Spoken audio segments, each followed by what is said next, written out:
하나님이 선하시다는 것, 선하신 하나님이라고 하는 이 주제는 그렇게 쉽지 않습니다. 왜냐하면 우리 인생을 살면서 하나님이 선하시다고 말하기는 어려운 사건과 사고와 문제들과 고통과 고난이 없는 사람이 한 사람도 없기 때문입니다. 하나님이 선하시면 왜 나에게 이런 일들이 일어날 수 있는 거야? 라는 질문을 우리는 가집니다. 자기의 인생만이 아니라 이 세상에 우리가 살아가는 이 시대에 주변의 나라들의 상황이나 세상의 정세나 불의한 일들과 부정한 일들과 억울한 일들과 이런 일들은 수없이 많이 일어납니다. 선하신 하나님이 이 세상을 통치하신다면 어떻게 이런 일들이 있을 수 있는가? 역사를 봐도 그렇습니다. 근데 우리는 예수를 믿는 사람들은 하나님이 선하시다고 말합니다.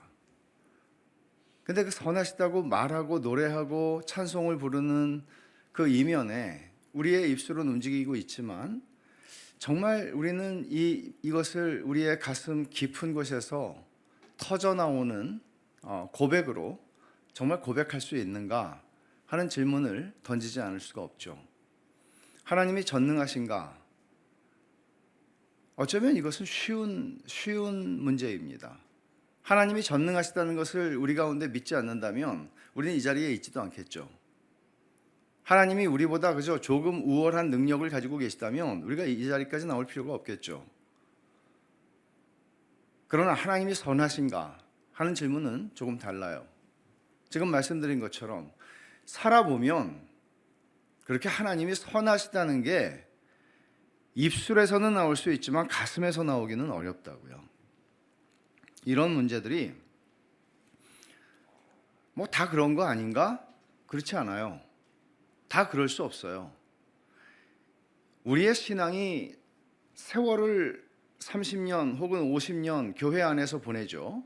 보냄에도 불구하고 신앙이 잘 성장하지 않는 경우가 굉장히 많습니다. 왜 그럴까요? 왜 우리의 인생의 모든 시간들을, 그렇게 많은 시간들을 우리의 마음을 쏟아서 하나님을 섬기고 믿는다고 했음에도 불구하고 왜 하나님에 대한 신뢰가 더 깊어지거나 하나님에 대한 신뢰가 더 온전해지지 않는 것일까요? 밥을 먹으려고 그러는데 밥이 안 넘어가죠. 왜? 목에 가시가 걸려 있어서. 하나님에 대해서 우리가 하나님의 선하심에 대해서 깊이 내 삶을 통해 내 모든 전 인격을 통해 고백하지 못한다면 이거는 마치 목에 가시가 걸려 있는 것과 비슷하단 말이죠. 신앙이 성장하지 않아요. 하나님을 더 신뢰하게 되지 않아요. 여러분 한번 생각해 보세요. 여러분들이 한 10년 전과 지금을 한번 생각해 보세요. 혹은 5년 전과 지금을 생각해 보세요. 여러분들이 그때도 예수를 믿고 계셨었다면 그럼 여러분들은 그때와 지금을 비교하면 지금 그때와 비교할 수 없을 정도로 여러분들은 지금 하나님에 대한 신뢰가 훨씬 더 깊어졌나요? 여러분의 현실의 삶 가운데에서 문제투성이인 삶 가운데서 그런 일이 일어나고 있느냐는 거죠. 우리가 하나님을 제대로 알아간다면, 하나님을 아는 지식에서 자라가고 있다면, 정상적으로 하나님을 아는 지식에서 자라가고 있다면 어떤 일이 일어날까요? 하나님을 더 사랑하겠죠.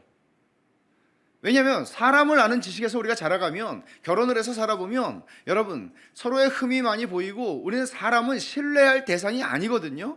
사람은 높일 수 있는 대상이 아니에요. 사람은 사랑해야 할 대상이에요. 그냥 그 누구라고 해도, 그가 어떤 정치적인 리더이거나 또는 종교적인 리더이거나 어떤 리더이든지 간에 어떤 탁월하고 위대한 사람이든지 간에 사람은 믿을 대상은 아니에요. 믿으면 언젠가 실망해요. 원수가 된다고요. 근데 하나님은 그분을 알면 알수록, 사람은 알면 알수록 실망하게 되지만 하나님은 알면 알수록 어떻게 될까요? 신뢰하게 되죠. 그런 하나님이 아니라면 우리는 하나님을 믿을 이유가 없습니다. 하나님을 알면 알수록 그분에게 빠지게 되죠. 그분에게 매혹을 느끼게 되죠. 말하자면 하나님에 대해서 우리가 매력을 느끼지 못한다면 우리는 하나님을 모르기 때문입니다. 하나님을 사랑하지 않는 이유는 하나님을 모르기 때문입니다. 하나님께 내 온 생애를 드릴 수 없다면 하나님 모르기 때문입니다. 하나님에 대한 지식의 문제라고요. 말하자면 기독교 신앙은 일반적인 다른 어떤 종교나 이런 데서는 조금 다를 수 있어요. 그러나 기독교 신앙은 철저하게 하나님을 아는 지식에 근거해야 돼요. 지식이 없는 신앙은 설 수 없습니다. 그래서 바울은 배우고 확신한 일에 거하라고 얘기합니다. 단순히 배우는 게 아니에요. 배우면서 그는 점점 더 큰 확신에 이르게 됩니다. 흔들릴 수 없죠. 견고하죠. 요동하지 않죠. 우리가 인생의 시간을 더해갈수록 그러기를 원치 않나요, 여러분? 나이가 60이 되고 70이 됐는데도 여전히 문제만 터지면 하나님이 왜 나한테 이러냐고, 내가 20살 때 하던 그 일을 똑같이 여러분 하기를 원하세요? 아니면 욥과 같은 고백을 하기를 원하세요?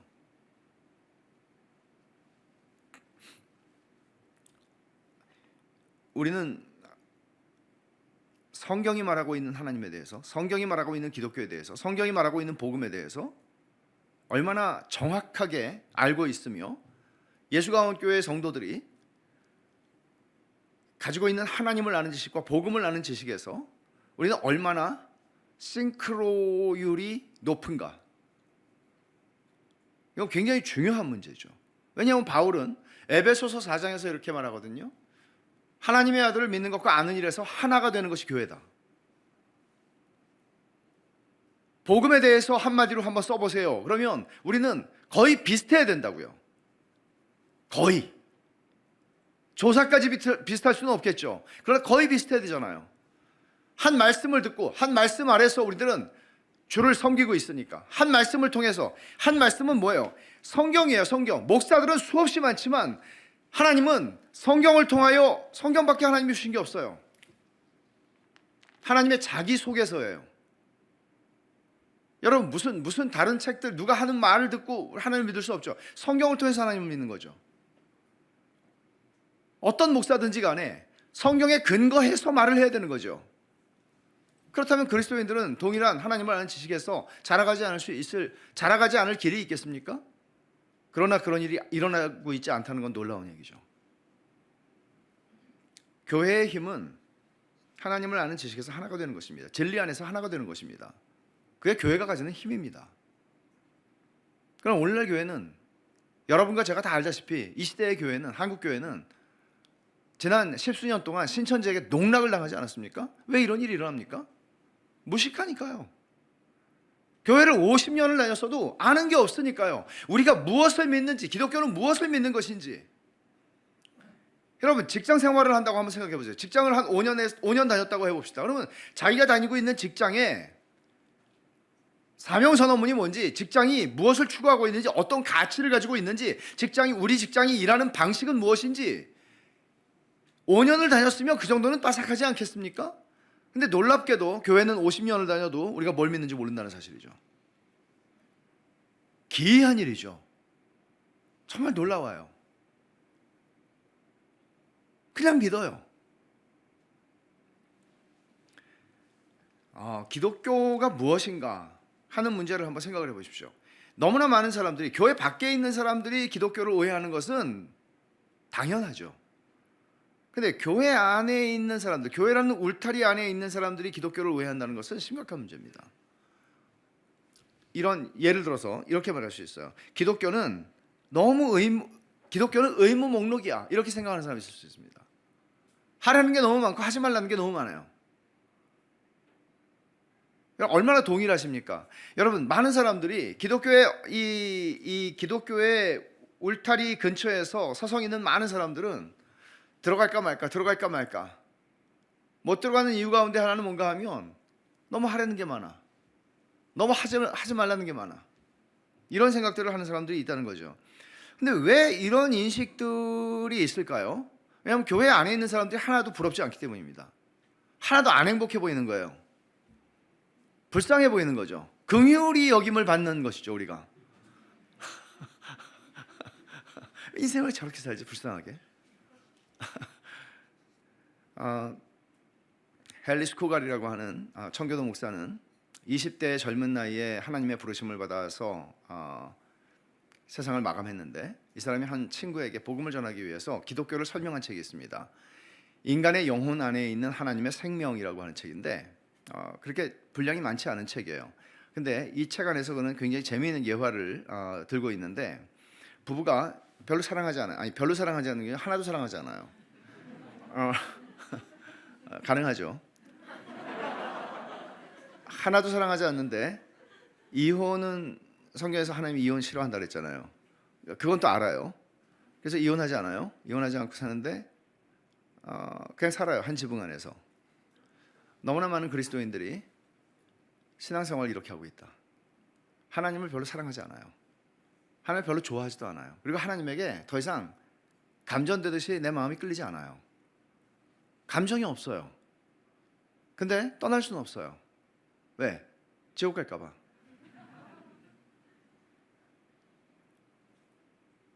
감흥이 없고 설레임도 없고 뜨거움도 없고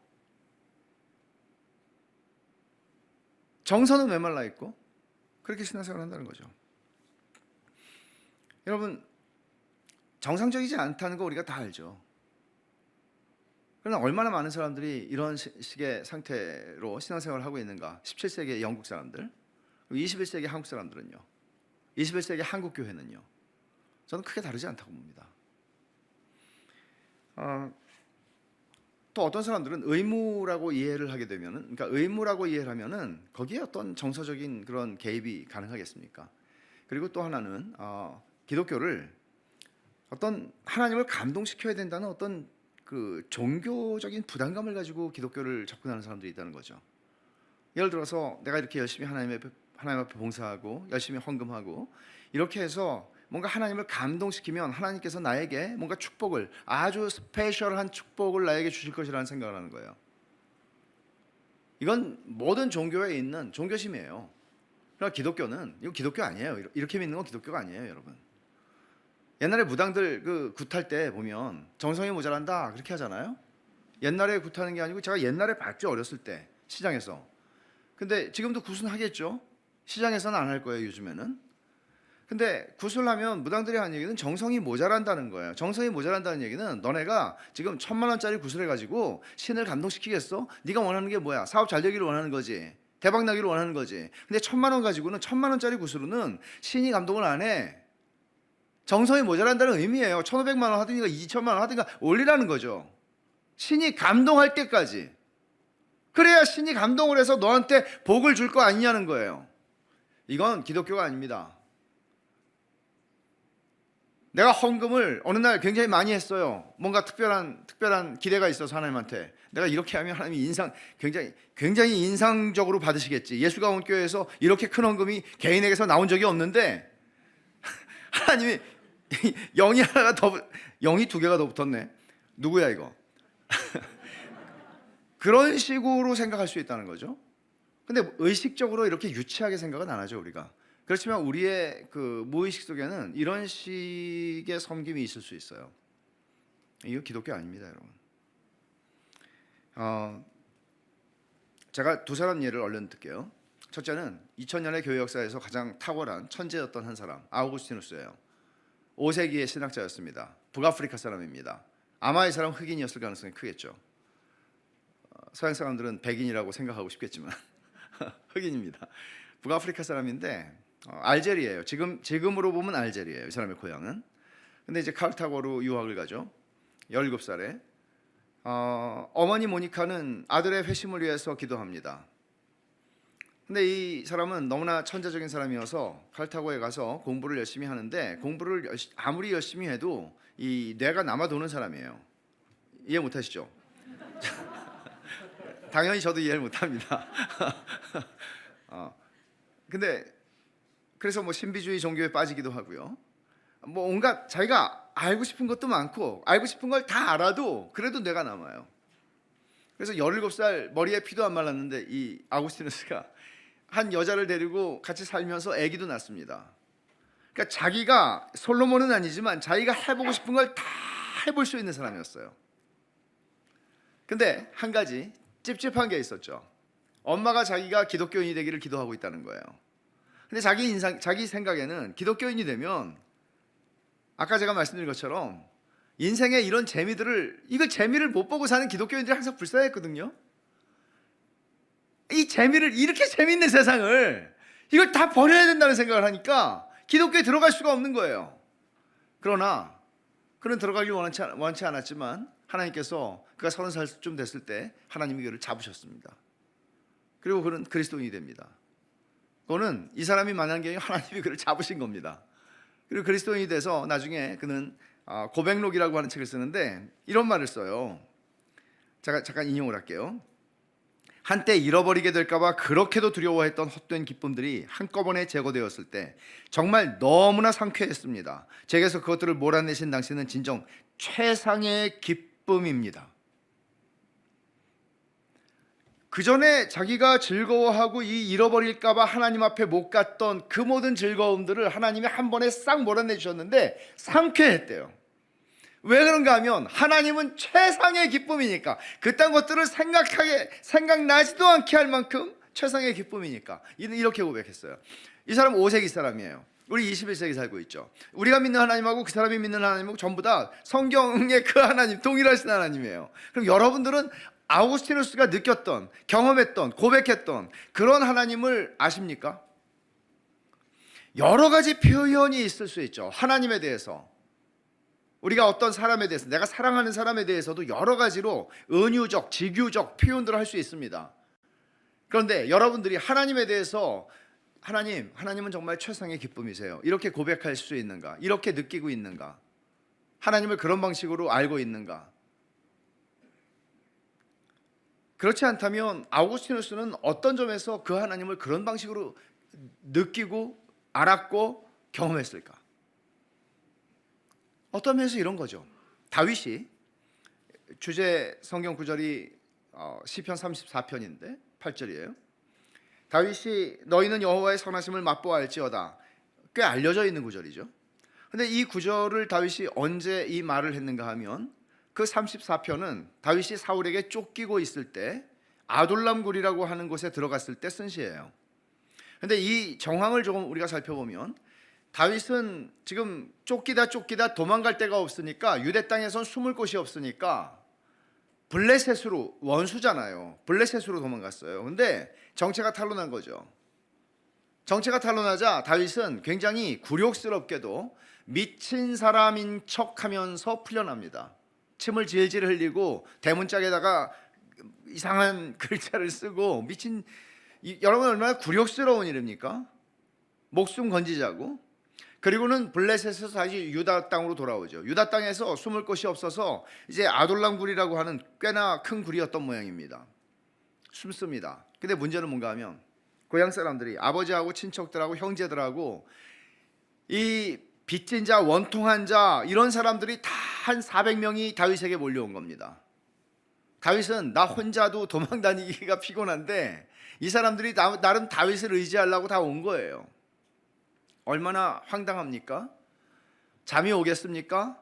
그때 다윗의 나이가 20대 청년이었을 텐데, 그가 그때 쓴 시가 너희는 여호와의 선하심을 맛보아할지어다라는 내용이 들어가 있는 시편 34편입니다. 다윗이 왕궁에서 썼을 거라고 그냥 모르는 사람들은 그냥 그렇게 생각할 수 있어요.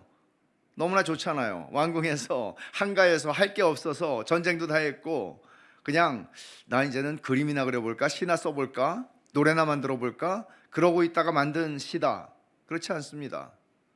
그는 자기의 목숨이 언제 끝날지 모르는 그런 순간에 그는 이 시편을 씁니다. 이 말은 너희는 여호와의 선하심을 맛보았지어다는, 너희는 그 400명의 공고한 사람들이에요. 이 공고한 사람들을 향해서 다윗은 자기의 처지도 지금 황당한데 너희는 여호와의 선하심을 맛보았지어다. 여러분, 이게 진짜 간증이라는 사실을 아세요? 진짜 간증이라고 그러면 뭐 다른 건 가짜 간증이라는 소리가 아니라 굉장히 파워풀한 간증이에요. 이거는 왜 그런가 하면, 예를 들어서 제가 굉장히 성공하고 굉장히 유명한 사람이 되고 굉장히 어떤 뭐 누구나 다 알아줄 만한 그런 사람이 돼서 이게 다 하나님의 은혜입니다라고 얘기하면 사람들은 좋으면서도 기뻐하면서도 어떤 사람들은 부러울 수도 있겠죠. 왜 저 사람 저렇게 성공했지? 난 지금 이렇게 힘든데? 같은 교회에서 간증을 해도 그래요. 어떤 사람이, A라는 사람이 정말 뭔가 잘 풀려요. 삶이 사회적으로 잘 풀려요. 그래서 하나님의 은혜라고 얘기해요. 근데 B는 잘 안 풀려요. 정말 하나님 사랑하고 정말 하나님을 위해서 자기의 삶을 온전하게 드리고 있는 신실한 사람인데 잘 안 풀려요. 근데 간증을 하는데 하나님이 은혜를 주셔서 내가 여기까지 왔다고, 내가 기도를 하니까 됐다고 이렇게 얘기를 하면, 근데 문제는 B가 이 사람보다 기도를 2배를 더 많이 했어요. 설명하기 힘든 거예요, 이런 게. 그러니까 간증을 조심해서 해야 되는데 잘 됐을 때는 조심해서 해야 돼요. 찌그러졌을 때는 간증하기가 제일 좋은 시간이에요. 진짜예요. 찌그러졌을 때 간증하면 공고한 자들이 기뻐해요. 힘을 얻어요. 샘스타편에 한 말이에요. 근데 문제는 내가 공고할 때, 찌그러졌을 때 하나님의 선하심을 맛보아 알라고 얘기할 수 있을 만큼 하나님의 은혜를 깊이 경험하고 살 수 있다는 얘기잖아요. 그러니까 바울이 빌립보서 4장에서 그리스도 예수 안에서 내가 모든 걸 할 수 있다 그랬을 때 그는 내가 지금 이런 상황에서도 금메달 딸 수 있다, 뭐 운동 선수들이 뭐 이길 수 있다, 이런 얘기, 뭐 우리가 한국 축구 선수들이 갑자기 기도를 열심히 하면서 4장 13절을 외워가지고 막 하면서 브라질하고 축구하면서 그렇게 가지고 못 이겨요. 이긴다는 소리가 아니라 그거는 무슨 얘기인가? 바로 앞구절에 그런 얘기 했잖아요. 내가 부에도 처하고 빈에도 처하고 가난에도 처하고. 그러니까 삶의 상황이 이러기도 하고 저러기도 하지만 그 모든 삶의 상황이 나를 어떻게 못한다, 내 삶에 영향을 주지 않는다는 거예요. 이게 기독교예요, 여러분. 그러면 사울 왕을 한번 생각해 보세요. 이스라엘의 사울 왕. 사울 왕은 전쟁을 하는데, 제가 사무엘상 14장에 있는 얘기를 배경으로 할 텐데, 여기서 전쟁이 벌어져요. 블레셋하고 전쟁을 하는데 열세예요. 현저한 열세예요. 근데 사울이 군인들에게 명합니다. 금식하라고. 여러분, 금식을 해가지고 전쟁을 하면 어떻게 될까요? 여러분, 월드컵 16강에 올라갔는데 갑자기 감독이 아주 신실한 그리스도인인데 선수들 안 먹이고 야 24시간 금식하고 축구 뛰자, 되겠습니까? 안 되죠. 근데 그런 거 하는 거거든요. 그러면 금식이라고 하는 이 행위, 종교적인 행위, 이것은 문제는 이거예요. 사울이 금식을 명한 동기가 신앙이 좋아서였는가? 신앙이 없어서였는가? 금식이라고 다 금식이 아니에요.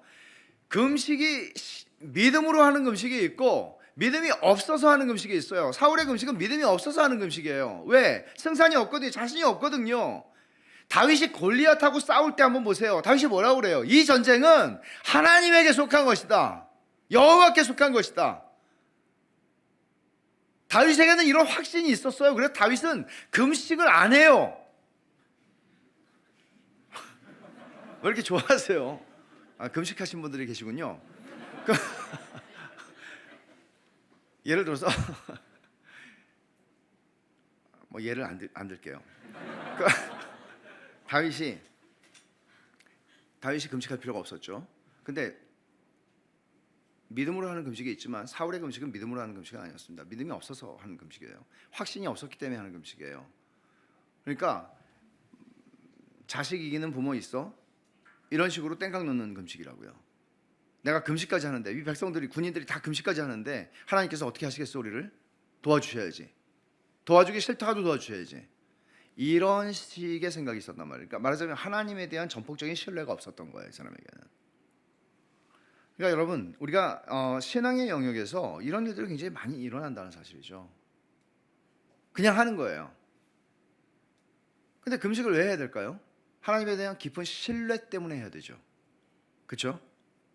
그러면 이런 문제들을 여러분, 제가 자꾸 헷갈리게 하는 것 같은데, 이렇게 헷갈리는 우리의 상황을 전제로 하고 이야기를 좀 할게요. 하나님의 선하심이라는 주제를 오늘 제가 다루는데, 우리의 출발점은 천지창조 이전입니다. 창세기 1장 1절은 하나님이 태초에 천지를 창조하셨다라고 시작하죠. 근데 제가 여러분에게 드리는 질문은 하나님께서 천지를 창조하신 목적이 무엇이었는가 하는 것입니다. 왜 창조하셨냐는 거죠. 왜 창조하셨을까요? 이 질문에 대답하기 위해서 저는 또 하나의 질문을 여러분에게 드리고 싶은데, 그건 뭔가 하면 하나님이 천지를 창조하시기 전에 무엇을 하고 계셨을까요? 태초라고 하는 것은 시점이죠. 하나님은 창조하실 때에 시간과 공간을 창조하십니다. 시간과 공간을 창조하시던 태초 이전에는 영원이었습니다. 말하자면 영원이라는 것은 시간이 무한정 연장되고 늘어나는 게 아니라 시간이라는 존재가 존재하지 않는 겁니다. 그 영원 속에서 하나님은 무엇을 하고 계셨을까요? 영원히 천지 창조 전에 우리는 알고 있죠. 하나님은 무에서 창조하셨습니다. 재료를 가지고 창조하신 게 아니고 무에서 창조하셨습니다. 그렇다면 영원 속에서, 천지 창조 이전의 영원 속에서는 하나님 외에는 존재가 없었습니다. 뭘 하고 계셨을까요? 이 질문을 우리가 좀 더 또 하나의 제가 질문을 드리죠. 하나님이 창조 전에 뭘 하셨을까 하는 질문을 칼빈은 이렇게 말을 한 적이 있습니다. 기독교 강요에서 한 건달 같은 좀 이렇게 불량한 청년이 현자에게, 경건한 노인에게 물었어요. 하나님이 천지 창조하기 전에 뭐 하셨냐고. 그러니까 이 노인이 뭐라고 대답했나 하면, 너같이 쓸데없는 생각을 하는 놈을 위해서 지옥을 만들고 계셨을 것이다, 이렇게 대답을 합니다. 그러니까 칼빈의 의도는 이거죠. 성경이 말하는 데까지 대답 우리가 가야지, 성경이 말하고 있지 않은 걸 네 호기심이나 채워주는 것으로 성경을 다루면 안 된다, 이런 건 분명한 원리죠.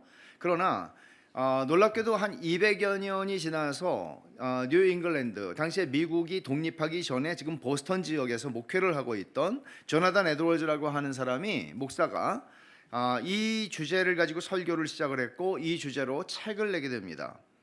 하나님이 세상을 창조하신 목적이라고 하는 책인데, 여기서 조나단 에드워즈는 이런 질문을 합니다. 하나님이 천지를 창조하신 목적이 무엇인가? 하나님이 천지를 창조하시기 전에 무엇을 하셨는가? 이런 질문들을 다룬다고요. 그러면 하나님이 천지를 창조하시기 전에 무엇을 하셨는가라는 질문은 사실 초등학교 3학년 때 제 아들이 저에게 물어본 질문입니다. 얘가 질문한 이유는 세상이 별로 살 소망이 없다고 느꼈기 때문입니다. 학교 가기 싫고, 학교 갔다 와서 숙제하기 싫고, 숙제하고 놀으라고 그러는데 숙제하고 놀으려고 그러면 깜깜해지고, 이튿날 또 학교 가야 되고, 아빠는 보면 허구한 날 책만 보고 있고, 내 인생이 저렇게 될까 봐 내가 왜 태어났나, 하나님이 왜 창조하셨냐, 이런 얘기를 하는 거죠. 하나님이 심심해서 창조했을 거라고 걔는 생각하고 있었어요. 심심해서 창조했다면 하나님이, 그러면 우리는 굉장히 우리의 인생의, 인간의 존재의 의미는 하나님의 기쁨 조가 되는 겁니다. 하나님을 기쁘게 해드려야 되잖아요. 하나님 심심해서 창조하셨으니까 하나님을 기쁘게 해줘야 되잖아요. 그 이상의 의미, 그 이상의 의미는 있을 수 없죠. 이 질문을 우리가 정당하게 다루려면 하나님이 몇 분이신가 하는 질문을 다뤄야 합니다. 몇 분이십니까? 모르십니까? 자, 한 분이라고 생각하시는 분 손 들어 보십시오. 네, 세 분이라고 생각하시는 분 손 들어 보십시오. 네, 여기 뭐 신천지는 아니죠, 여기.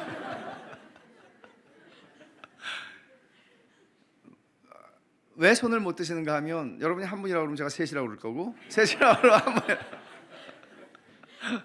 삼위일체니까. 위는 벼슬 위자를 썼어요. 그리고 체는 몸체예요. 근데 하나님은 영이세요. 몸이 없으세요. 위, 벼슬 위예요. 그러면 영의정, 좌의정, 우의정 하는 식으로 하나님께서 의자 세 개를 놓고 왔다 갔다, 몸은 하나시니까 왔다 갔다 하면서 앉으셔서 성부 하나님, 성자 하나님, 성령 하나님의 역할을 하시는가? 그건 이단입니다. 그렇게 설명하는 것은 고대에 그런 이단이 있었습니다. 그러면 이렇게 설명하는 거죠. 우리 기독교,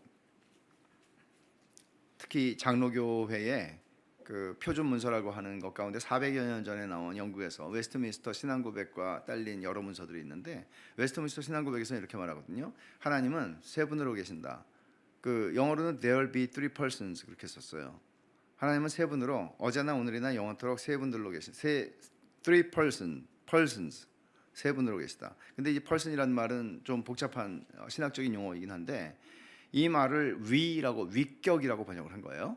근데 이 말을 쓰지만 우리는 삼신론이 아닙니다. 삼신론이라는 것은 신들끼리 다툼이 있고 중재하고 화해하고 뭐 이런 일들이 복잡한 과정들이 있는 게 삼신론이고, 성경에서 우리가 믿는 하나님은 유일하신 하나님이신데 한국말로 정확하게 표현한다면 이렇게 표현하는 게 좋을 것 같아요.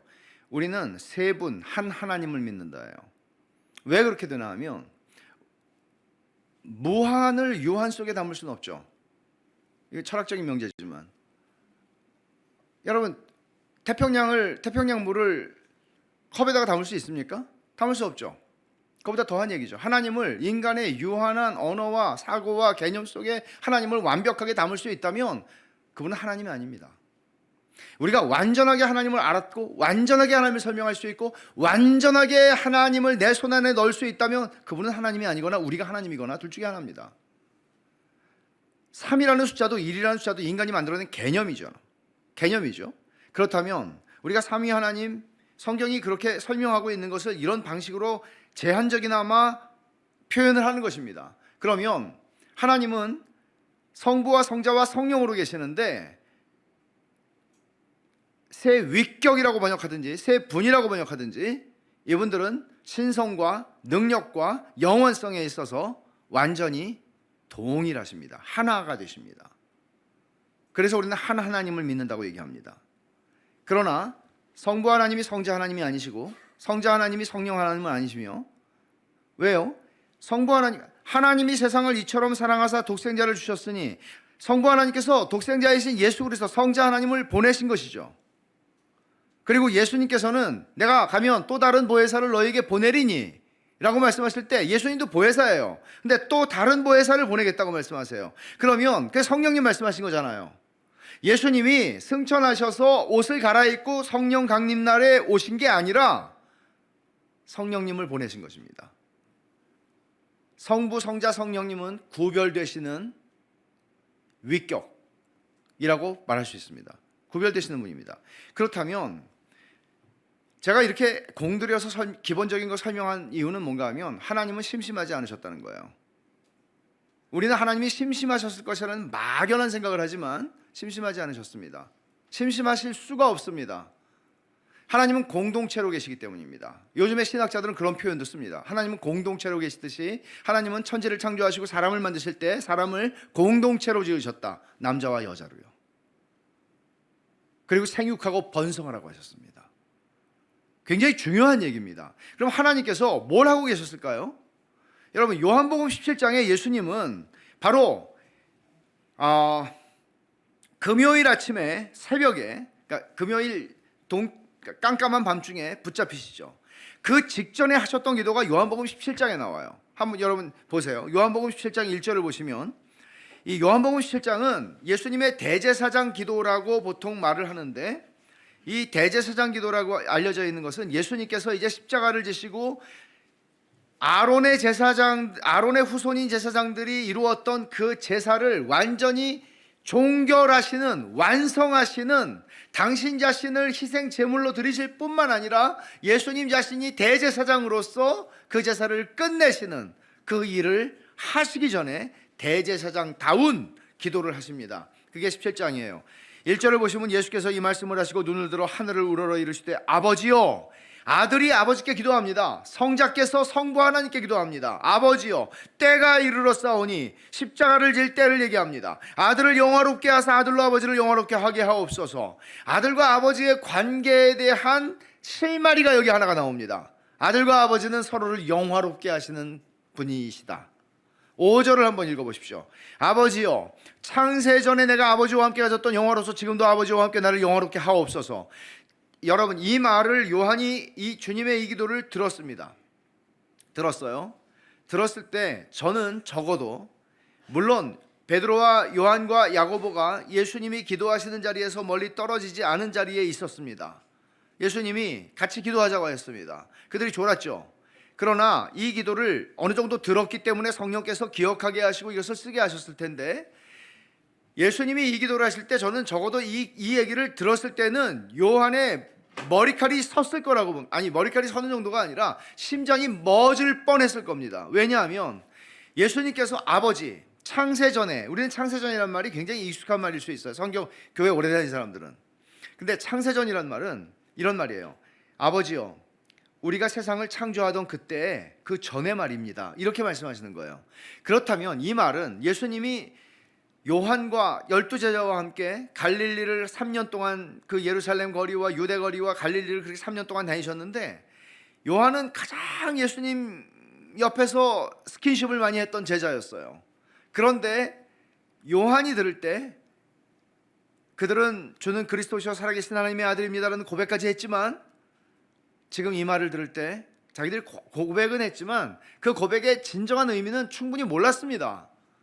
그런데 지금 예수님의 기도를 들으면 요한은, 아니 그러면 내가 3년 동안 같이 있었던 이분이, 소위 한솥밥을 먹었던 이분이 천지를 창조한 여호와 하나님이란 말인가? 그 말이잖아요. 천지를 창조하신 분이잖아요. 뭐라고 그러세요? 창세전에 내가 아버지와 함께 가졌던 영화로서, 천지를 창조하기 전에 뭘 하셨는가? 아버지와 함께 영광을 누리고 계셨다. 그 얘기를 하고 있는 거죠. 그 다음에 지금도 아버지와 함께 나를 영화롭게 하옵소서. 때가 찼습니다. 이제 십자가를 지니, 내가 십자가를 지니 자원하여 아버지께 복종하오니 구속을 이제는 이루겠사오니 아버지여 다시 나를 영화롭게 하시고 내가 아버지를 영화롭게 하게 하옵소서. 창세전에 우리가 누렸던 그 영광을 다시 누리기를 원합니다. 주님이 이 기도를 하시는 거예요. 그러면 영광을 누린다는 이 말, 영화를 누린다는 이 말, 아버지가 나를 영화롭게 하고 내가 아버지를 영화롭게 한다는 말은 종교적인 언어예요. 그렇죠? 기독교에서 우리가 쓰는 말이잖아요.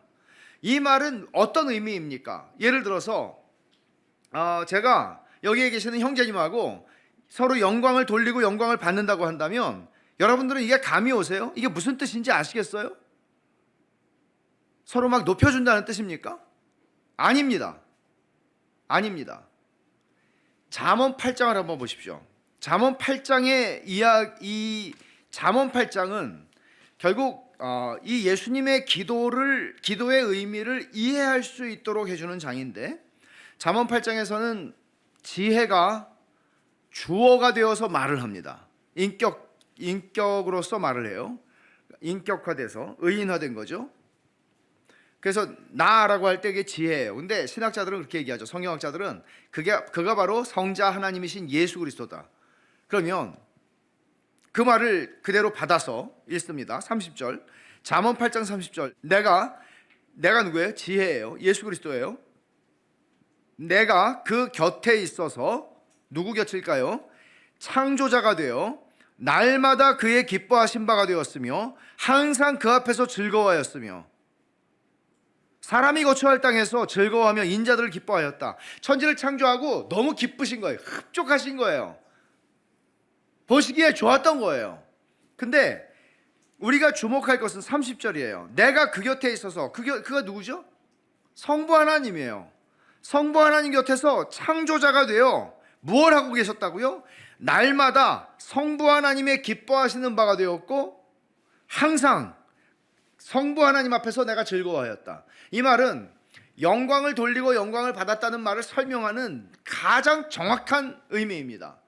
하나님, 성부 하나님과 성자 하나님 사이에 서로 영광을 돌리고 영광을 받았다 하는 말은, 성부 하나님께서 성자 하나님을 날마다 기뻐하셨고요, 성자 하나님께서 성부 하나님을 항상 즐거워했다는 얘기입니다. 말하자면 서로를 기뻐하고 인조이하는 것입니다. 진정한 의미에서 한 인격을 완전하게 즐거워하는 것입니다. 만족하는 것입니다. 생각해 보십시오. 이걸 다시 말하면 이 하나님의, 성부 하나님과 성자 하나님의 이걸 교제라고 얘기했어요, 바울은. 여러분 고린도후서 13장 13절에 목사님들이 축도할 때 가장 많이 사용하는 성경 구절이 고린도후서 13장 13절이에요. 예수 그리스도의 은혜, 하나님 아버지의 사랑과 성령의 뭐죠? 교통하심이죠. 성령의 교통하심이 뭐예요? 펠로우십이에요. 코이노니아예요.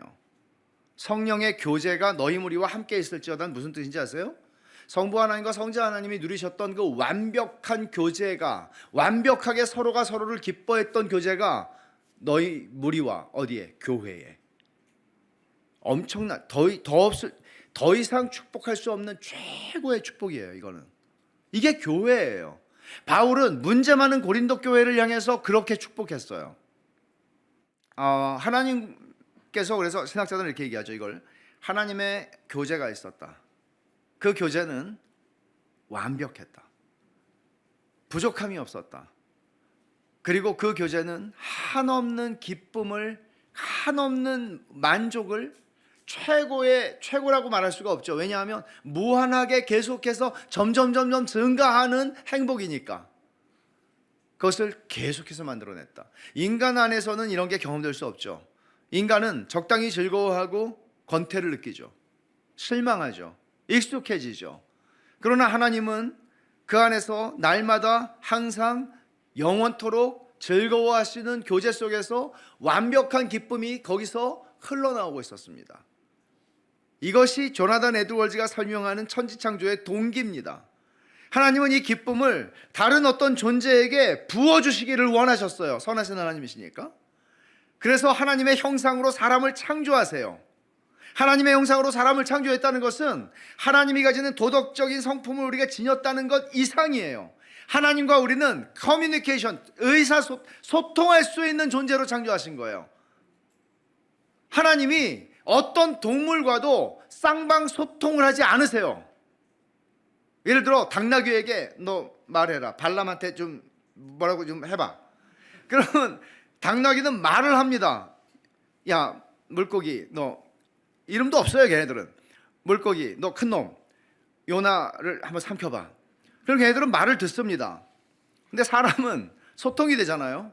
요나야, 저 니느웨에 가서 저 죽어가는 자들을 구원해라. 복음을 외쳐라. 니느웨를 안 가고 스페인으로 갑니다. 동쪽으로 가야 되는데 서쪽으로 갑니다. 이게 인간이에요. 인간은 소통이 가능한 존재예요. 하나님하고. 근데 하나님이 왜 소통이 가능한 존재로 만들었을까요? 여러분, 이 세계 창조의 꽃은 인간이에요. 하나님은 인간을 마지막 날 마지막 순간에 만드셨죠. 왜? 칼빈은 이렇게 얘기합니다. 하나님 아버지의 이 자애로운 부성애를 보라. 중간에 만들지 않았어요. 마지막에 만들었어요.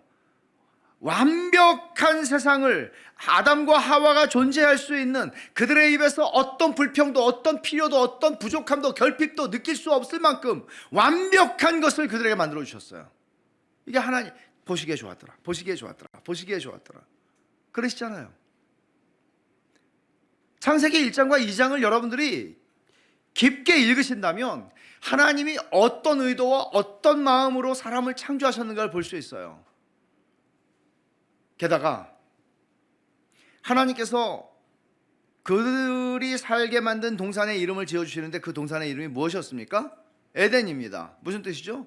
기쁨, 환희, 기쁨의 동산. 그러니까 하나님은 기쁨을 주고 싶어 창조하셨어요.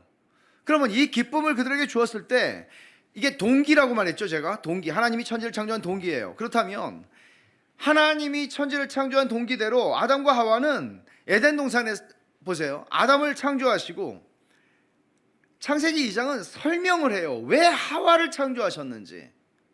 1장에서 이미 남자와 여자를 창조한다고 하셨잖아요. 근데 설명을 해요. 이게 설명이 중요하거든요. 아담이 주님 저 외로워서 못 살겠어요, 결혼시켜 주세요. 철야 기도를 40일 채우니까 하나님이 들어주셨다. 성경 그렇게 말하잖아요. 아담은 외로움이라는 정서를 느끼기도 전에 하나님께서 아담의 필요를 채우세요. 아담이 그 필요가 자기에게 있다는 것을 몰라요. 아직 그걸 필요를 채우세요. 하나님은 이런 분이세요. 아담을 재우시죠. 그리고 외과 수술을 해서 여러 가지고 갈뼈 하나를 꺼내서 만드십니다. 그러니까 이런 그림을 한번 생각해 보세요. 아담은 아무것도 모르고 마취가 돼서 잠을 자고 있어요. 콜콜 자고 있어요. 근데 하나님은 땀 뻘뻘 흘리면서 일을 하고 계세요. 떼역볕에서. 이게 이단 같은 소리가 아니라 이렇게 의인화해서 이렇게 설명을 하는 거예요. 이상한데 너무 또 은혜를 받으시면 안 되고, 아담한테 하나님이 야 이제 내가 할 건 다 했어. 2%는 네가 해야지. 너 버릇 나빠진다. 다 해주면 너 저기 가서 진흙 좀 퍼와서 동그라미를 만들든지 네모나게 만들든지 뭐 넓적하게 만들든지 네가 마음대로 만들어봐. 그리고 응달에다가 말려. 그러면 사람이 될 거야. 주님은 그렇게 말씀하시잖아요. 그리고는 깨우세요. 아담을. 서프라이즈예요. 세상에 아담이 처음으로 말을 해요. 이는 내 뼈 중에 뼈, 내 살 중에 살이로다. 아담의 첫 번째 말은 하나님 찬양이 아니었다는 사실 놀랍죠. 여인 찬가예요. 여인 찬가인데 사실 그거는 결국 하나님께로 돌아가는 것이죠. 왜냐하면 이 모든 것이 주께로 왔고 주로 말미암고 주께로 돌아가는 거예요. 모든 것이. 그러니까 아담은 기뻤죠. 행복했죠. 하와와 함께. 하나님은 공동체를 만드셨습니다. 하나님처럼. 이런 모습을 우리는 성경 처음의 부분들에서 보게 되는 거죠. 그러면 하나님이 기쁨을 주시면 어떻게 영광을 받으시나요? 이런 거예요. 하나님이 아담에게 기쁨을 주세요. 다양하죠. 야, 여기 동산에 과일 보이니? 다 맛있어. 근데 맛이 다 달라. 다 한번 먹어봐. 한 몇 년 걸릴 거야. 마음대로 먹어. 단 여기 있잖아. 선악을 알게 하는 나무의 씨고 요거는 먹지 마. 먹으면 죽어. 나머지는 다 먹어 마음대로. 무제한. All you can eat. 뷔페야, 뷔페. 돈 안 내고 먹는 뷔페야.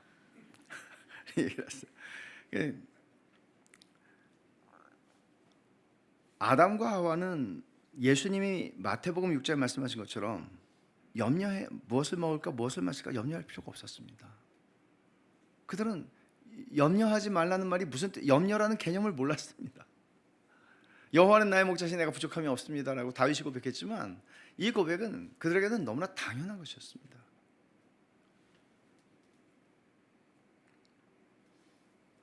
그들이 무엇을 했을까요? 하나님이 그들에게 기쁨을 주셨을 때 그들은 하나님 너무 좋아요. 인생이 너무 행복해요. 너무 좋아요. 부족한 게 없네요. 그들은 하나님을 찬송했을 것입니다. 이걸 우리식으로 말하면 이렇게 되는 거예요. 하나님이 우리에게 기쁨을 주시잖아요. 그러면 기쁨을 받았어 이렇게 말하지 않죠. 우리 종교적 언어를 써요. 뭘 받았다고 그러죠? 은혜를 받았다고 그래요. 은혜를 받은 사람은 절대적으로 기쁩니다.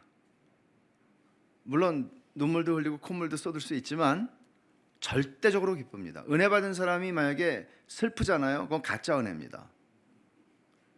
은혜 받으면 기뻐요. 아시죠? 세상과 나는 관계없고 구속한 주만 보이다 기쁜 거예요. 빈들이나 마른 빈들이나 삼가 있죠. 찬송가. 빈들이나 근데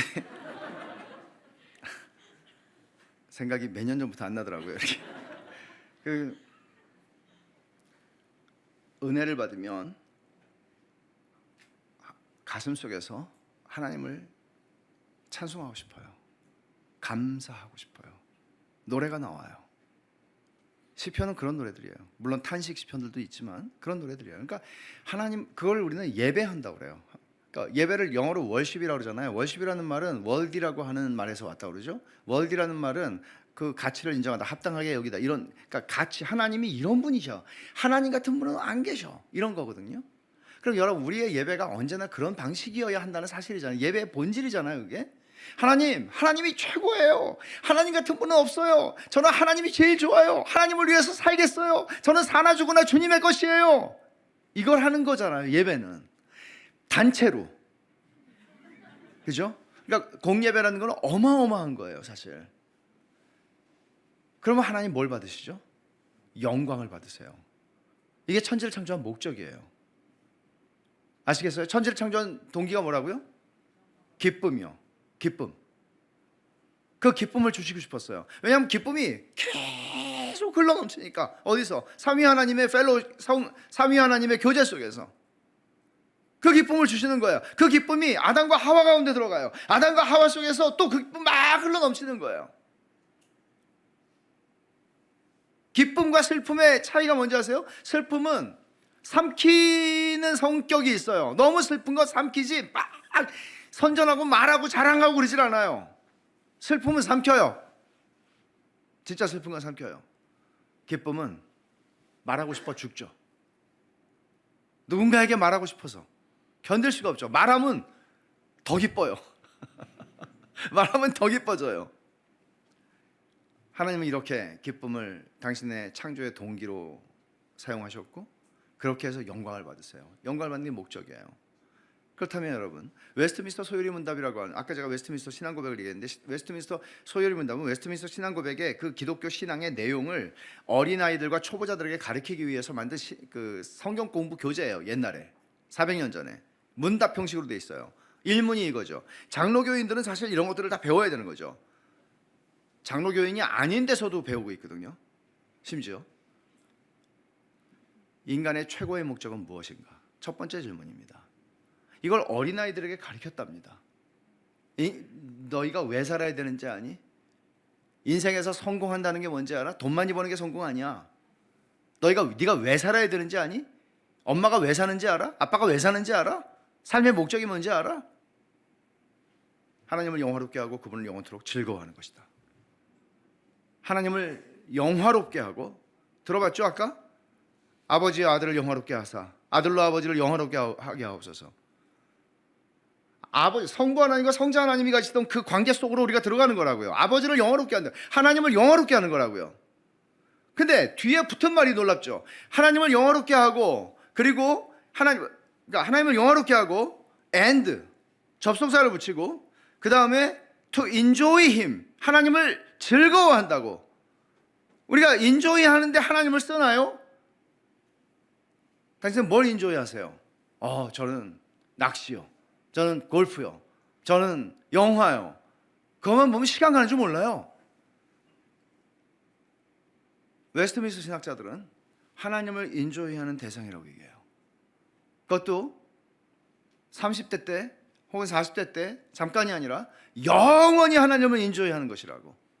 이 말은 두 가지가 아닙니다. 하나님을 영화롭게 하는 것과 하나님을 즐거워하는 것 두 가지가 있는 게 아니라, 인간의 최고의 목적은 하나님을 영화롭게 하는 방법이 하나님을 즐거워하는 것이라고 말하는 겁니다. 다시 말하면 하나님을 어떻게 영화롭게 할 수 있어요? 아까 여러분 읽은 그 말씀들을 생각해 보세요. 잠언에서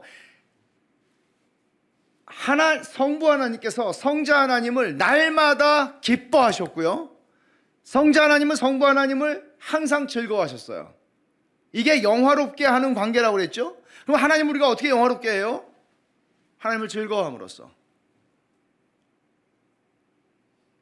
이해를 못 하실까 봐 제가 예화를 드릴게요. 제 삶에서 있었던 예화인데, 저희 아이들이 어렸을 때 제 인생에서 참 바쁜 시간이었습니다. 근데 선교단체 대표로 있었는데 그날 설교도 없고 강의도 없고 약속도 없고 다른 스케줄이 없어요. 그래서 사무실 나갔다가 집에 들어갔어요. 그런 날이 거의 없으니까. 그래서 아이들 학교 끝나기가 무섭게 학교 앞에서 기다리다가 애들을 납치하다시피 해가지고 용인 에버랜드를 데려갔습니다. 그리고 오늘 문 닫을 때까지 신나게 놀자. 그랬더니 내일 시험이라고 그러더라고요. 그래가지고 아무것도 염려하지 말고 감사함으로 놀자. 아빠가 내일 선생님한테 편지 하나 써줄 테니까 내일 그냥 시험 문제는 선생님하고 아빠 편지하고 같이 드려라. 그렇게 하고 11시까지 문 닫을 때까지 놀다가 나왔어요. 집에 오니까 12시. 애들이 흥분해서 잠을 안 자요. 저는 피곤해 죽겠죠. 애들이 이제 문 열어놓고 거실에서 잤는데 말해요. 동생이 오빠한테, 오빠, 아빠 진짜 좋지. 그래서 잠이 깼어요. 잠이 깨고 궁금하잖아요. 또 아들이 뭐라 그러는지.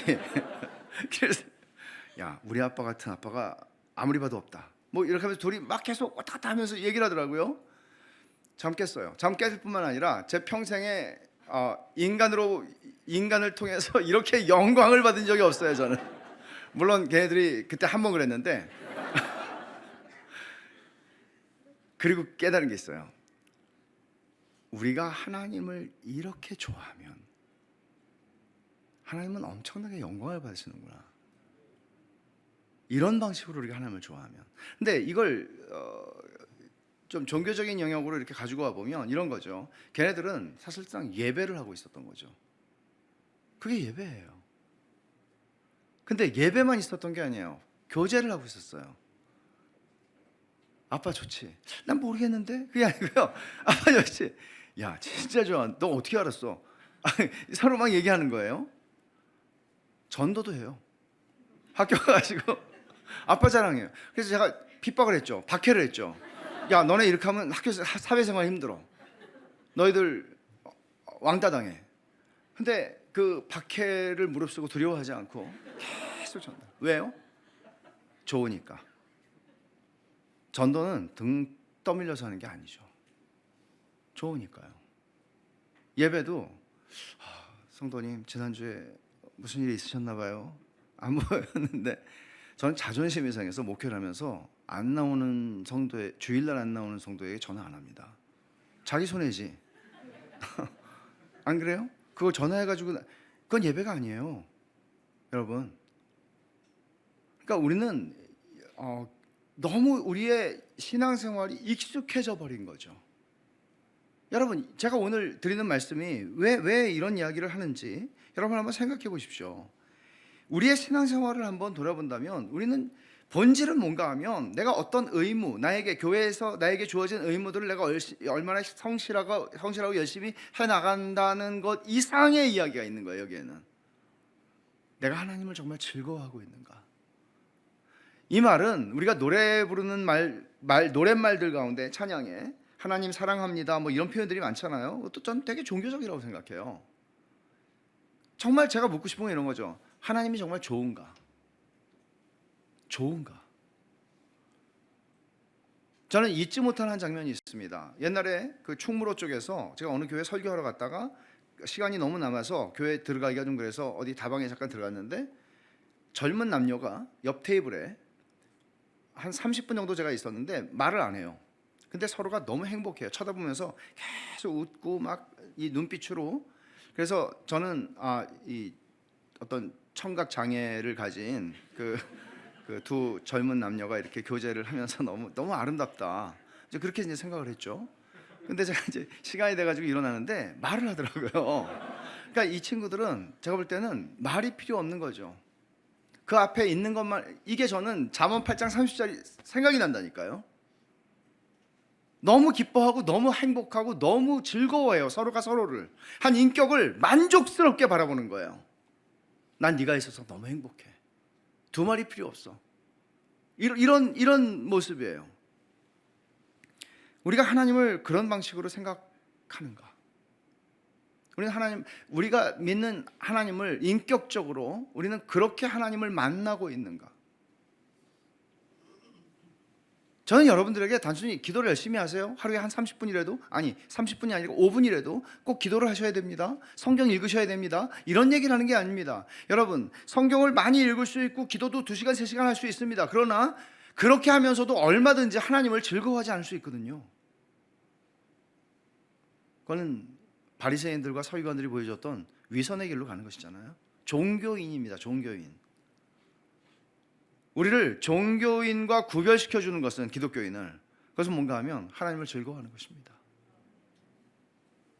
그래야 하나님이 영광을 받으시고 하나님의 창조의 목적이 이루어지는 것입니다. 우리에게 기쁨을 주고 싶어 창조하셨으니까요. 우리 기뻐하도록 창조된 존재예요. 기뻐하도록.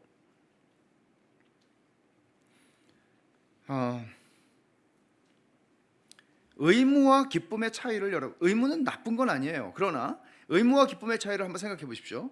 의무는, 만약 여러분들의 신앙생활의 대부분이 의무라면 여러분들은 그 의무가 여러분들의 기쁨을 질식시켰을 것입니다. 우리를 끌고 가는 동기는 기쁨이어야 합니다.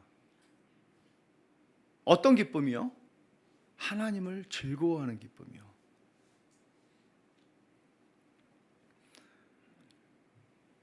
제가 한 20년 전쯤에 결혼기념일인데 실수로 설교 약속을 했어요. 어느 교회.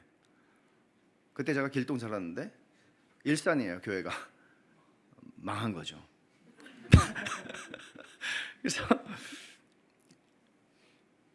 또 쪼잔하게 제가 결혼기념일인데 갈 수가 없게 되었습니다. 이렇게 하긴 좀 자존심 상해서 갔어요. 그리고 오는 길에 열심히 밟아가지고 오면서 꽃집으로 들어가서 꽃을 하나 샀습니다. 꽃을 근사하게 하나 좀 만들어 달라고 그러고 제 발로 처음 들어갔습니다. 꽃집에. 저는 꽃을 살 돈이 있으면 우리 가족이 갈비를 먹는 게 훨씬 더 이익이다 이렇게 생각을 하는 철학을 가지고 있는데, 들어가서 맡기고 성경책을 항상 성경책 갖고 다녔으니까 그때 스마트폰 없었어요. 성경책 아가서를 폈습니다. 그리고 표절을 좀 해야죠. 카드를 하나 사가지고 내 사랑 너는 어여쁘고 어여쁘다. 너울 속에 있는 내 눈이 쭉 썼어요. 그리고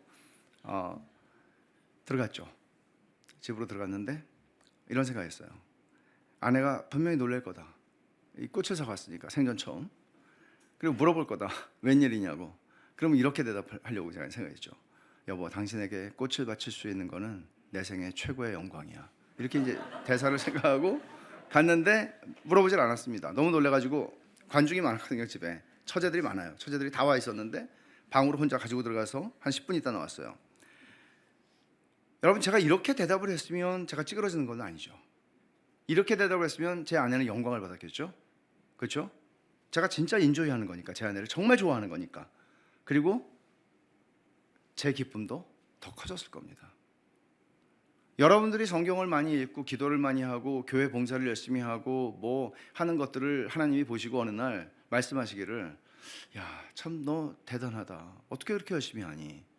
그럼 여러분 뭐라고 대답하시겠어요? 하래매요. 이렇게 하시겠어요? 귀가 따갑게 목사님이 하라고 안 하면 우리는 탈락한다고 제자훈련. 그래서 하시겠어요? 그럼 하나님이 영광을 받으시겠어요? 아니죠. 하나님, 이렇게 할 수 있는 게 저한테 정말 영광이에요. 제가 하나님의 말씀을 읽다니요, 제가 하나님께 기도하다니요, 기뻐요. 과분해요. 이건 굴욕이 아니에요. 이런 마음이 없으면 율법주의가 우리를 가만히 두질 않아요. 무서운 거예요. 율법주의는 기쁨이 없는 의무예요. 사랑이 없는 의무예요. 그래서 존 파이퍼 목사님은 이렇게 말을 합니다. 웨스트민스터 소유리문답 일문답을 가지고 그는 이렇게 표현을 했어요. 멋진 명문장이에요. 우리가 하나님 안에서 최고로 만족을 얻을 때 하나님은 우리 안에서 최고로 영광을 받으신다. 우리가 하나님 안에서 최고로 만족할 때 하나님은 우리 안에서 최고로 영광을 받으신다. 이 말을 이렇게 제가 설명을 해보고 싶습니다. 여러분들이 오늘 이게 사경회 수요일 날 이게 부흥회 가야 되나 말아야 되나, 내가 또 안 가면 또 사람들이 뭐라고 그럴 것 같고, 하여간 이런저런 여러 가지 심리가 작용해서 왔어요. 와가지고 주차도 되게 힘들고 좀 막 하다가 주차를 구석에 하나 했는데 내리는데 웬걸 뭐가 이렇게 희끗희끗 보이는데 보니까 얼굴이 있고 신사임당이 보이고 이렇게 이게 뭐지? 이렇게 주웠더니 신사임당 여섯 장이 포개져 있는 거를 주웠어요. 그리고는 교회 오길 잘했다. 주님이 내 사정을 하시고 이렇게 예비하신 주차 자리에, 그리고는 말씀을 들으면서도 계속 만지작 한없이 기쁨이 가슴에서 흘러 집에 갔는데 들은 말씀은 하나도 생각 안 나고 오늘 내가 예배당 가길 정말 잘했다. 내일 아침에도 계속 기뻐요. 어저께 간 게 오늘도 내심 주여, 그리고 또 오고 싶어요. 그러면 여러분들은 돈 안에서 최고로 만족을 하고 계시는 거고, 돈이 인격이라면 돈은 여러분 안에서 최고로 영광을 받는 겁니다. 우리가 하나님 안에서 최고로 만족을 누린다는 것은 우리의 시간을 잡아먹을 만큼, 우리의 마음을 빼앗아 가실 만큼 우리는 하나님께 만족을 하고요. 그리고 정말 하나님 너무 감사하다. 내 삶 속에 하나님이 찾아오셨어. 그리고 떠나지 않으셔. 그리고 내 삶의 장래에도 이런 생각들을 하며 하나님의 선하심을 맛보아 알며 경험하며 만족하는 것입니다. 그때 하나님 영광 받으십니다. 이런 일들이 여러분들의 예배 속에서 많이 일어나야 하고 여러분들의 삶의 순간 속에서 많이 일어나야 합니다. 여러분, 이걸 정리하죠. 아까 우리가 성경 말씀을 읽었는데 이제 시작을 해보겠습니다.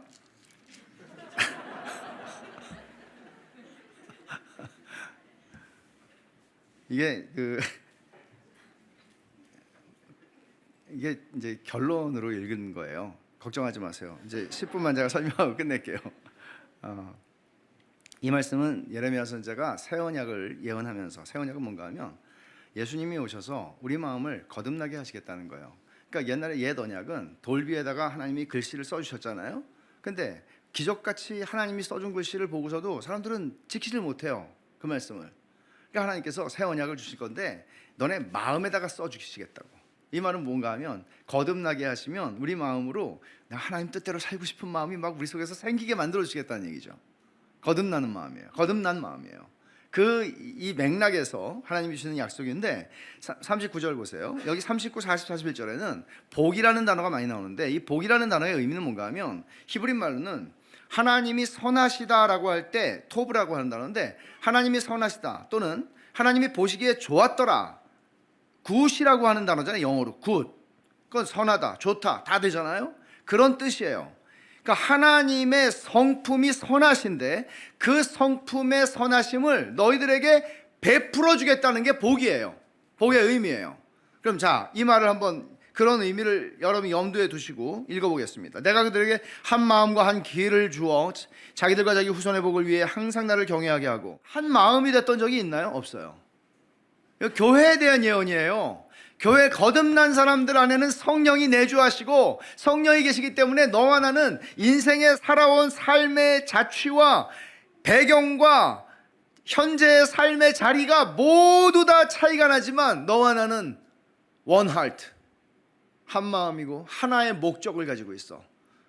바울이 로마서 14장에서 이렇게 말하잖아요. 우리 가운데 아무도 자기를 위해 살고 자기를 위해 죽는 사람 없습니다. 우리는 모두 살든지 죽든지 주를 위하여 살고 주를 위하여 죽습니다. 이게 우리입니다. 이게 그리스도인입니다. 이게 교회입니다. 이런 얘기를 하는 거거든요. 이게 교회예요.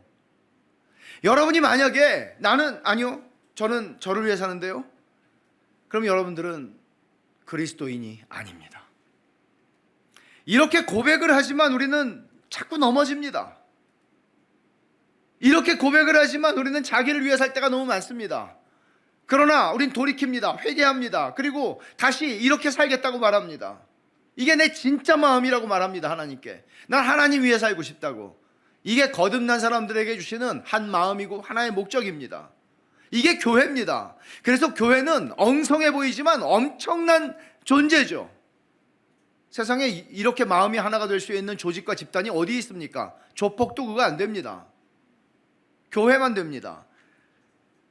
근데 어떤 마음인가 하면요, 이게 자기와 자기 후손의 복을 위해 항상 나를 경외하게 하는데 하나가 되는 마음이에요. 이 말을 New Living Translation이라고 하는 영어 성경 가운데 좀 의역을 한 성경이 있는데, 이 성경에서 뭐라고 번역을 하냐면 되게 번역이 좋아요. 영원토록 나를 예배하려는 하나의 목적, 하나의 마음을 내가 너에게 준다, 그렇게 말씀하는 거예요. 그러면 하나님을 예배하고 싶은 마음이 있다고요. 그게 교회예요. 교회는 아까 제가 사람들이 하나님이 주시는 기쁨을 기뻐해요. 기뻐하고 예배하고 싶어, 하나님을 예배하고 싶어. 이게 주일 예배예요. 우리의 그런 마음으로 여러분들이 한 마음이 되고 하나의 목적을 가지고 하나의 길을 가지고 나오는 거예요. 하나님이 이렇게 하시겠다고 말씀하시죠. 예배하도록. 그 다음 구절을 보세요. 40절. 내가 그들에게 복을 주기 위해 그들을 떠나지 아니하리라 하는 영원한 언약. 영원한 언약이라고 그래요. 영원한 언약이에요. 유효해요. 지금도. 그게 어떤 언약이에요? 내가 그들에게 복을 주기 위해 그들을 떠나지 아니하리라 하는 영원한 언약을 그들에게 세우고 나를 경외함을 그들의 마음에 두어 나를 떠나지 않게 하고. 여러분, 이 영원한 언약은 어떤 건가 하면 나를 경외함을 그들의 마음에 두어 나를 떠나지 않게 하고 라는 말을 한번 보세요. 이 말은 어떻게 이해를 할 수 있나 하면 하나님을 예배하고 싶은 갈망이 우리 안에, 그 갈망을 우리 마음에 두시겠다는 거예요. 그럼 하나님을 예배하고 싶은 이 NLT에서 뭐라고 번역했냐면 디자이어라고 그랬어요. 하나님을 예배하고 싶은 갈망이 있어요. 예배하고 싶어요. 하나님을 찬송하고 싶어요. 그런 마음들이 여러분 마음이 급해요. 하나님을 찬송하고 싶어요. 나 혼자 하는 게 아니고 내 믿음의 형제와 자매들이 함께 하나님을 찬송하고 싶어요. 이런 마음, 이런 디자이어를, 우리 갈망을 주신대요. 갈망을. 근데 이 갈망을 어떻게 주시는 건가 하면 이 영원한 언약을 통해서 그걸 주시는데, 그 영원한 언약의 내용이 뭔가 하면 내가 그들에게 복을 주기 위해 그들을 떠나지 않겠다 하는 영원한 언약이에요. 이 말을 그 영어 성경은 어떻게 번역했냐면 I will never stop doing good for them. 내가 그들에게 복을 주는 일을 절대로 그치지 않겠다. 내가 그들에게 선을 베풀어 주는 일을 절대로 그치지 않겠다. 결단코 내가 선을 베푸는 일을 중단하는 일이 없을 거다. 이게 하나님의 영원한 언약이에요. 그럼 여러분, 이 영원한 언약은 오늘 예수를 믿는 하나님의 자녀들과 하나님의 백성에게 유효한 겁니다. 하나님은 우리에게 선을 베풀어 주시는 일을 결단코 그치지 않으십니다. 여러분들의 삶에서 무슨 일이 일어났었든지, 지금 무슨 일을 겪고 계시든지, 앞으로 어떤 일이 일어나든지 간에 그 모든 것들은 하나님의 선을 베풀어 주시는 일 가운데 있는 겁니다. 이게 하나님의 약속입니다. 이해할 수 없는 일이 많죠. 왜? 우리의 지혜로 어떻게 하나님의 지혜를 헤아릴 수 있겠습니까? 욥과 세 친구가 아무리 연구를 한다 한들 어떻게 욥에게 일어난 고난의 의미를 이해할 수 있었겠어요? 하늘에서 일어난 일을 본 적이 없는데, 우리처럼 우리는 1, 2장을 읽고 있잖아요. 그걸 모르는 사람들이 어떻게 그 뜻을 알 수 있겠어요? 내가 너희에게 선을 베풀어 주는 일을 절대로 그치지 않아. I will never stop doing good. 여러분, 이게 영원한 언약이에요. 하나님의 백성들에게 주시는. 왜? 하나님 선하신 분이시기 때문이죠. 당신의 선하심을 우리에게 베풀어 주시는 거예요. 그래서 내가 너희를 떠나지 않겠다 하는 거죠. 그러니까 백성들의 마음에 하나님을 경외하는 열망이, 하나님을 예배하고 싶은 열망이 일어나는 거예요. 이런 뜻이에요. 내가 너같이 냉랭하고 너같이 느낄 줄 모르고 너같이 돌 같은 마음을 내가 녹일 때까지, 네 마음을 얻을 때까지 내가 너에게 선을 베풀어 주는 것을 절대로 그치지 않을 거야. 내가 너를 이길 때까지. 그래서 오늘 우리가 여기 있는 겁니다. 이 말씀에서 예외가 되는 사람은 우리 가운데 아무도 없습니다. 그리고도 하나님은 계속해서 선을 베풀어 주시겠다고 약속하십니다. 그래서 우리의 마음에 뭘 일으키세요? 하나님을 예배하고 싶은 열망을요. 창조의 목적이잖아요. 그게 창조의 목적이잖아요. 마지막에 41절을 보면 내가 기쁨으로 그들에게 복을 주되 분명히 나의 마음과 정성을 다해 그들을 이 땅에 심으리라. 서기관이 물었어요, 예수님에게. 율법의 첫째가 뭡니까? 예수님께서 말씀하시죠. 하나님을 사랑해라, 이웃을 사랑해라. 근데 어떻게 사랑하는가 하면 네 마음과 뜻과 정성을 다해서, 목숨을 다해서 사랑해라. 그리고 너 자신을 사랑하는 것처럼 이웃을 사랑해라. 근데 서기관이 이렇게 묻진 않았습니다, 예수님에게. 예수님, 우리만 그렇게 합니까? 하나님은요? 그렇게 물었다고 해봅시다. 여기에 대답이 있습니다. 하나님이 먼저 우리에게 당신의 마음과 정성을 다해 우리를 사랑하시겠다고 말씀합니다. 근데 그렇게 하는 게 뭐라고요? 기쁨으로 그들에게 복을 준다고 그래요.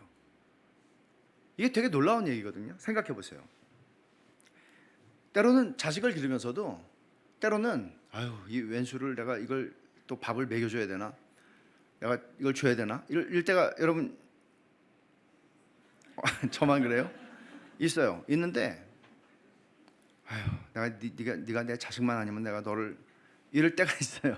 근데 이거 어린아이들이 또 상처받을 수 있겠네. 나쁜 사람들은 그렇게 할 수 있겠죠. 근데 하나님은 우리에게 선을 베풀어 주시는 것이, 복을 주시는 것이, 우리에게 마음과 정성을 다해서 복을 주시는 것이 기쁨이라고 그러세요. 내가 너희하고 언약 관계에 있기 때문에 할 수 없이 내가 약속은 지켜마, 이 왼수들아, 이렇게 말씀하시지 않아요. 하나님은 내가 너희들에게 내가 너희들에게 선을 베풀어 주는 것을 그치지 않고, 너희가 나한테 어떻게 하든지, 너희가 나한테 어떤 반응을 하든지, 너희가 나한테 적대라든지 어떻게 하든지 나는 너희에게 선을 베풀어 주는 일을 결코 그치지 않을 거야. 그리고 이게 나의 기쁨이야 라고 말씀하세요. 미국 사람들이 고맙다고 그럴 때 My pleasure 그렇게 얘기하는 거 있죠. 나 이거 너무 기뻐서 하는 일이라고, 기쁨이라고, 당신 도와주게 돼서 참 기쁘다고. 하나님은 우리에게 그렇게 말씀하세요. 말도 안 되는 거죠. 우리가 뭐 이렇게 예쁜 구석이 있었어요. 이게 예레미야 선지자를 통해서 하나님이 우리에게 말씀하신 거예요. 그럼 여러분, 다니엘 풀러라고 하는 신학자는 이렇게 말해요. 하나님의 사명 선언문이 있다. 근데 이것도 이제 되게 의인화해서 설명하는 거예요. 하나님이 책상에 있는데 책상 앞에 벽에 하나님의 사명 선언문이 걸려 있는데 사명 선언문이 이렇다. 나의 사명은 밑줄을 이렇게 긋고 를 섬기는 것이다. 여기다 당신의 이름을 쓰라고 그래요. 그러면 하나님께서 나의 사명은 형이기를 섬기는 것이다. 그럼 말이 안 되잖아요. 우리의 사명은 하나님을 섬기는 것이다 말이 돼요. 근데 하나님이 나를 섬기는 것이다? 다니엘 풀러는 이렇게 얘기합니다. 물론 예수님께서 오셔서 말씀하셨잖아요. 나는 섬김을 받으려 하지 않고 도리어 섬기려 하고. 그죠? 풀러의 설명은 이렇습니다.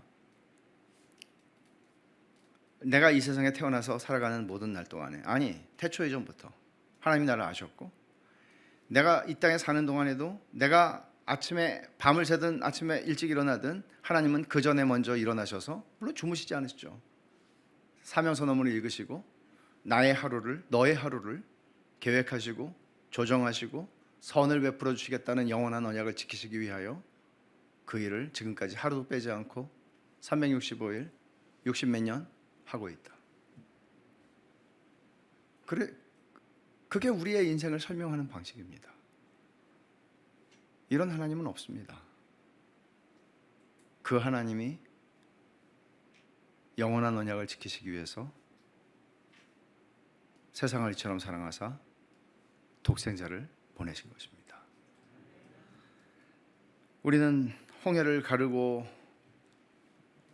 광야로 들어왔을 때 모세가 주와 같은 신은 없나이다라고 하나님께 예배하였던 것처럼 우리의 마음은 그런 은혜를 광야 같은 세상에서 경험하고 살아가는 것입니다. 그리고 우리의 입술에서, 우리의 가슴에서 주는 선하시니 주는 선하사 선을 행하시는 하나님이십니다. 여호와의 인자하심은 크고 그의 선하심은 영원하도다 라고 찬송하지 않을 수 없습니다. 저와 여러분이 섬기는 하나님, 그런 하나님입니다. 그리고 그분은 우리에게 선을 베풀어 주시기를 결단코 그치지 않겠다고 약속하셨습니다. 이런 하나님을 우리가 섬기고 있다는 것입니다. 이 하나님께서 어떤 일을 하셨다는 거죠? 우리는 내일 계속해서 이 말씀을 더 상고하도록 하겠습니다.